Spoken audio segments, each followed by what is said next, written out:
But I tell you, there are some times in life where you fall down and you feel like you don't have the strength to get back up.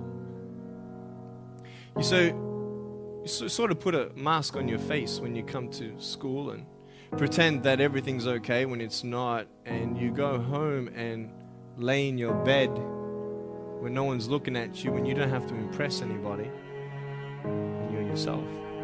And fear comes in.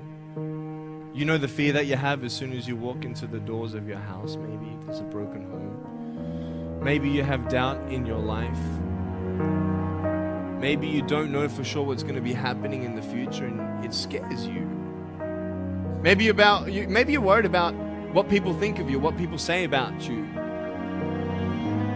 Just that fear paralyzes you. And I just want to ask you today, do you think you have hope?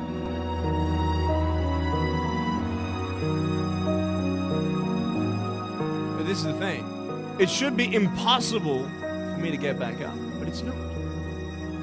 You see, I will try 100 times to get up, and if I fail 100 times, if I fail and I give up, do you think that I'm ever going to get up? No. But if I fail, I try again and again and again. For as long as I try, there's always that chance of getting up. Does that make sense? And it's not the end until you've given up.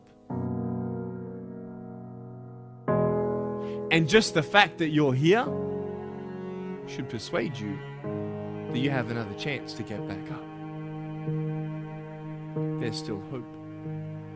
I'm not here today to tell you that I understand your pain. I don't know how it feels to be abused. I don't know how it feels to feel, quote, fat and you've got an eating disorder. I don't know how it feels to have a broken home. I don't know how it feels. I don't know how it feels to have a broken heart.